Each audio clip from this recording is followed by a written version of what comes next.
हम बात करेंगे एयरफोर्स एयरमैन बाय ग्रुप के पेपर 2013 सब्जेक्ट इंग्लिश। सबसे पहला क्वेश्चन लिखा read carefully the passage given below that answer of the questions that follow. पहले जो लिखा हुआ है वो है passage the oldest stock market in Asia. Asia में जो सबसे पुराना स्टॉक मार्केट है BSE stand for Bombay stock exchange. BSE का मतलब क्या है? Bombay stock exchange. ये किस नाम से जाना गया था? Bombay stock exchange. And was initially known as, और इसे प्रारंभिक किस नाम से जाना जाता था? प्रारंभ में the native share and stock broker association. किस नाम से जाना जाता था? The native share and stock brokers association. Incorporated in 1875, कॉर्पोरेटेड कब? 1875।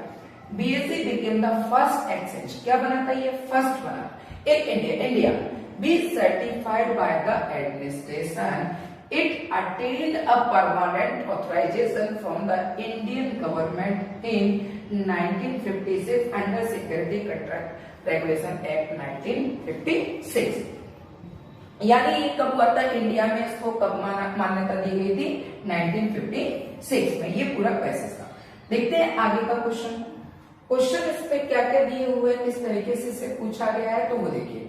सबसे पहले क्वेश्चन की अगर अपन बात करें तो क्वेश्चन लिखा हुआ है which of the following stock exchanges in the oldest in Asia। Asia में सबसे पुराना कौन सा स्टॉक एक्सचेंज माना गया था? तो उसका नाम क्या था? BSE। नाम क्या था? BSE। सेकंड क्वेश्चन है BSE was initially known as, BSE को प्रारंभ में किस नाम से जाना गया था? तो पहला ऑप्शन है the native share and stock brokers association, दूसरा है the national share stock brokers association, और तीसरा है द नेटिव शेयर। तो यहाँ नेटिव है, यहाँ नेशनल है, और यहाँ क्या है? नेटिव। यानी तीनों मिलते जुलते दे दिए ताकि आपको एक तरीके से भ्रम में आ जाओ, ताकि आप क्वेश्चन को समझने में आपको देर लग जाए। ऐसा नहीं कि आप नहीं समझ पाओ, समझने में आपको देर लग जाए, ठीक है ना। इसीलिए कहते हैं कि सबसे पहले क्या लिखा होता है? केयरफुली। केयरफुली क्यों वर्ड देता है? वो इसीलिए देता है कि आप इस पैसेज को बहुत अच्छे तरीके से केयरफुली पढ़िए ताकि आपको क्वेश्चन का आंसर निकालने में परेशानी ना आए। तो आंसर यहाँ नेटिव था, तो नेशनल तो हो नहीं सकता, और यहाँ नेटिव दे रहा है तो स्टॉक यहाँ पर क्या लिखा है? एसोसिएशन। यहाँ पर क्या लिखा है? एक्सचेंज। तो आंसर था the native share and stock broker association. तो आंसर क्या बनेगा? फर्स्ट। आंसर इज फर्स्ट, और इसका भी क्या था? फर्स्ट। आगे बढ़ते हैं। अगला क्वेश्चन अपन ने देखा BSE, ये लिखा हुआ है BSE is blank exchange in India to be certified by the administration। ठीक है, तो ये फर्स्ट पहला माना गया था, यानी सेकंड माना गया था, या थर्ड माना गया था, या फिर सी पे फर्स्ट माना गया था, या फिर डी पे फोर्थ माना गया था। तो ये इंडिया का क्या था? फर्स्ट था। इंडिया का क्या था? फर्स्ट था। इसके बाद अगला देखिए when was BSE incorporated। BSE incorporated में कब था? तो ये कब था? 1875 में। ये कब था? 1875। आगे क्वेश्चन देखते हैं। अगला क्वेश्चन लिखा हुआ है BSE, लिखा हुआ है BSE attained a permanent authorization from the Indian government। यानी इंडियन गवर्नमेंट में इसको परमानेंट ऑथराइजेशन कब मिला था? तो रेगुलेटिंग एक्ट क्या था? रेगुलेशन एक्ट 1956 में। कब आया था? 1956 को। आंसर क्या रहता है? 1956। आंसर क्या रहता है? 1956। यानी ये पूरे पैसेज के 5 क्वेश्चन थे, तो इसीलिए पैसेज को हमेशा अच्छे से पढ़ा करें, क्योंकि ये जो क्वेश्चन रहते हैं वो पैसेज में ही डिपेंड रहते हैं, तो हमें समझने में आसानी आती है। पढ़ते हैं अगले क्वेश्चन की तरफ। Give सिनोनियम for the following words. क्या बताना है? सिनोनियम। सिनोनियम की अगर अपन बात करें तो रिपील का मतलब होता है धूर्त। रिपील का मतलब धूर्त, या अपन ने कहा कपटी। क्या होता है? कपटी। तो इसका आंसर रहेगा रिबो। स्पॉल मतलब डांटना, इसके बाद एक्सेप्ट मतलब स्वीकार करना, और रिपीट का भी मतलब होता है धोखा देने वाला, धोखेबाज। ये लिखा धोखेबाज। तो धोखा वही देता है जो धूर्त होता है, मक्कार होता है, या अपन उसको कहते हैं कि वो कपटी होता है। तो आंसर क्या रहेगा इसका? रिबो। ठीक है, नेक्स्ट क्वेश्चन की तरफ अपन बढ़ते हैं। लिखा है क्या? देखो चेट, इसका मतलब होता है एक तरीके से फटकार लगाना, फटकार लगाना, फटकार लगाना, किसी की फटकार लगाना, किसी को डांटना, तो किसी को डांटना या फटकार लगाना। प्रेज मतलब प्रशंसा करना, प्रेज यानी प्रशंसा करना, स्कॉल्ड मतलब डांटना, ठीक है। क्रिटिसाइज मतलब आलोचना करना, आलोचना, नन ऑफ मतलब हम किसी को फटका लगा रहे हैं, फटका लगा रहे हैं तो इसका मतलब उसको क्या कर रहे हैं, डांट रहे हैं, उसका मतलब हम क्या कर रहे हैं, उसको डांट रहे हैं। तो आंसर क्या रहेगा, स्क्वायर। इसके बाद लिखा है गिव द एंटोनियम। अब क्या पूछा है आपसे, एंटोनियम। एंटोनियम बेस्ट, बेस्ट मतलब अच्छा, और सुपरलेटिव डिग्री है, एस की डिग्री है यानी सबसे अच्छा, सबसे अच्छा। अगर ये सुपरलेटिव डिग्री है तो हमें जो भी ऑप्शन चाहिए वो भी सुपरलेटिव डिग्री का ही होना चाहिए। तो यहां पर क्या लिखा हुआ है, वर्स्ट, वर्स्ट मतलब बुरा, ठीक है। अगले क्वेश्चन की तरफ बढ़ते हैं, अगला क्वेश्चन देखते हैं। नेक्स्ट क्वेश्चन लिखा हुआ है change the narration type, the same said we are mortal. एक संत उन्होंने कहा कि हम सभी लोग कैसे हैं, नश्वर। तो यहाँ पर क्या लिखा हुआ है कि ऐसी डिग्री जब भी आती है यूनिवर्सल फ्रेम में होता है, इसको कहते हैं अपन यूनिवर्सल ट्रुथ। यूनिवर्सल ट्रुथ का जो नरेशन होता है वो क्या रहता है, नो चेंज होता है। सेंटेंस क्या रहता है, आरएस का सेंटेंस कैसा रहता है, नो चेंज। तो इसमें देखो आर का आर किस ऑप्शन में है, तो आर का ये रहा और आर का ये रहा, तो हमें मालूम शेड का शेड रहता है, ये क्या क्या रिमार्क किया, तो ये आंसर नहीं हो सकता। तो आंसर क्या रहेगा, बी। आंसर क्या रहेगा, बी। इसके बाद अगला पूछा हुआ है boys, someone give her a cat, किसी ने उसको एक कैट दी, तो she was given a cat, ठीक। दूसरा ऑप्शन लिखा है a cat was given her, तो someone give her a cat, क्या दिया, कैट दिया, ना कि सी दिया, सी को कैट दिया, तो a cat was given her. वैसे ही क्वेश्चन में 2 लगना चाहिए था, यहां लिखा होता a cat was given to her, और जाना अच्छा रहता अगर 2 लग जाता है, क्योंकि पैसिव वॉइस में अगर प्रोनाउन वाला ऑब्जेक्ट आता है तो फिर अपन को उसमें 2 फेक करना पड़ता है। तो आंसर क्या रहेगा, आप कैट वाज गिवन हर या टू हर, ठीक है। तो अगला क्वेश्चन देखते हैं। नेक्स्ट क्वेश्चन लिखा हुआ है filling the appropriate preposition the following sentence, it has been a long time, बहुत लंबा समय हो गया, आई लास्ट सो यू, जब से मैंने तुम्हें बहुत पहले देखा होगा, तो I it has been a long time playing upon, जब हम किसी को पॉइंट ऑफ टाइम बताते हैं, पॉइंट ऑफ टाइम बताते हैं, तो पॉइंट ऑफ टाइम बताने के लिए हम हमेशा किसका यूज करते हैं, सिंस का। तो आंसर क्या रहेगा, सिंस।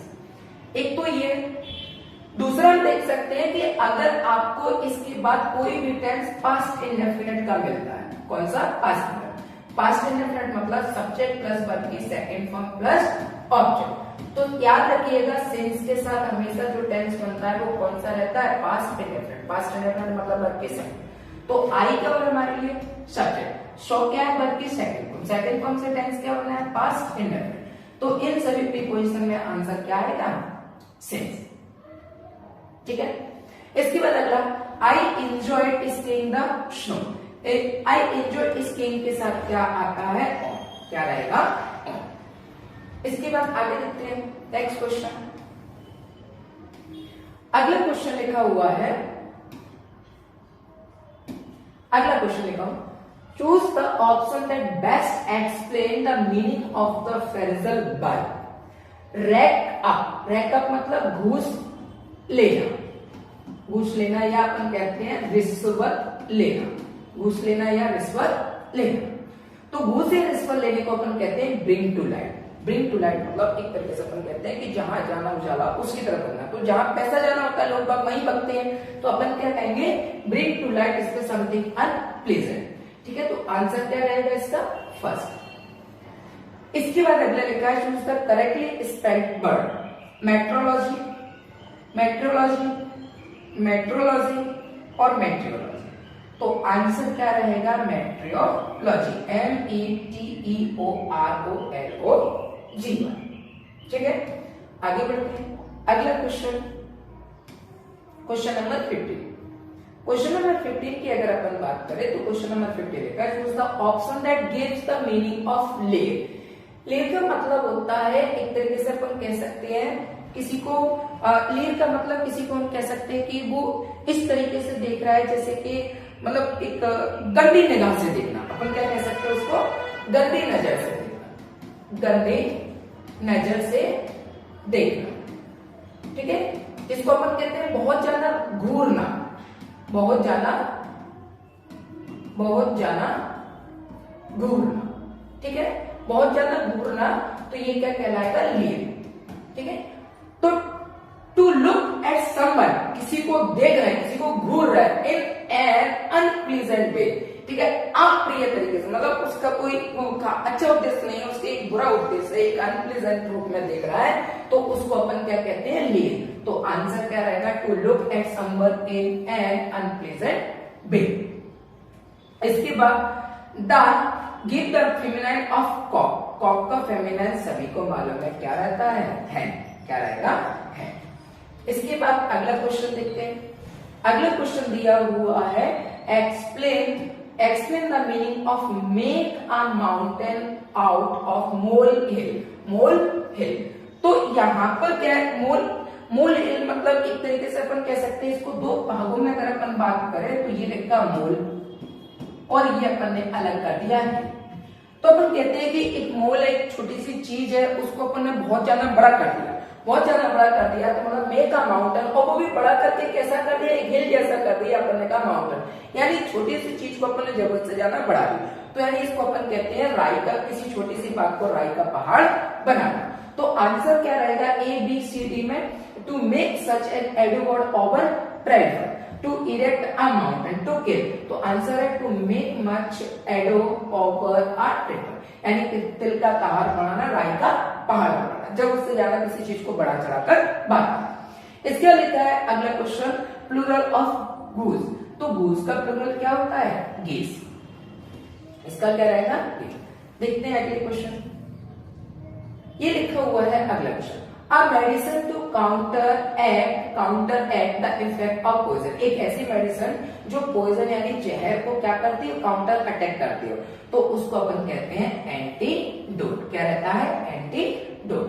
ग्लूटन का मतलब ज्यादा खाने वाला, जो ग्लूटेन होता है, a person who Yeats much, यानी ज्यादा खाने वाला जो व्यक्ति होता है उसको अपन कहते हैं ग्लूटेन या वोरेसियस। इसके बाद पॉइजन जहर होता है, स्टॉइक मतलब होता है उदासीन, स्टॉइक मतलब उदासीन। इसके बाद अगर लिखा हुआ है किलिंग ऑफ सेल्फ, खुद को मार लेना, खुद को मार लेना, ए बी और ये सी। देखिए खुद को मार लेना, पैट्रिसाइड का मतलब होता है किलिंग ऑफ फादर, मर्डर किसी का कर देना, किसी को मार देना, और आंसर क्या रहेगा, सुसाइड, यानी खुद को मार देने के लिए हम वर्ड किसका यूज करते हैं, सुसाइड का, यानी अपने आप को मार देता है तो उसको अपन क्या कहते हैं, सुसाइड। तो ये था पेपर एयरफोर्स का बाय ग्रुप का पेपर 2013 का पेपर था, यानी इनसे ये अपन को सबक मिल जाता है कि पेपर किस तरीके से डिजाइन होता है, किस तरीके से पेपर आता है, क्या नहीं होता है, किस तरीके के क्वेश्चन उसमें रहते हैं, ठीक है ना। जिस तरीके से आप कह सकते हैं कि इसमें क्वेश्चन जो आया हुआ है वो क्वेश्चन कितने लेवल में कठिन आया है, कितने में सरल आया है, कैसे रहता है, कैसे नहीं रहता है। कई बार हम पढ़ते पढ़ते ये चीज देखते कि सर पैसिव वॉइस कैसे आएगा, सर नरेशन कैसे पूछा जाएगा, तो पेपर को अगर हम पढ़ लेते हैं तो पेपर को पढ़ने का हमें सब समझ में आता है। कई बार पूछते कि सर ये मीनिंग कैसे आएगी, अगर ये मीनिंग यहाँ आ गई तो यहाँ ऑप्शन क्या रहेंगे।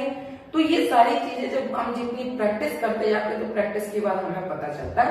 तभी किसी महान व्यक्ति ने कहा था प्रैक्टिस मेक अ मैन, और ये लिखा perfect, practice make a man perfect, यानी प्रैक्टिस जो है वो आदमी को बहुत अच्छा बनाती है। तो ये आज हमने कौन सा पेपर डिस्कस किया था, एयरफोर्स का बाय ग्रुप का पेपर। कौन सा किया था, एयरफोर्स का बाय ग्रुप का पेपर। ठीक, आशा करते हैं कि आपको समझ में आया होगा। सभी का बहुत बहुत धन्यवाद।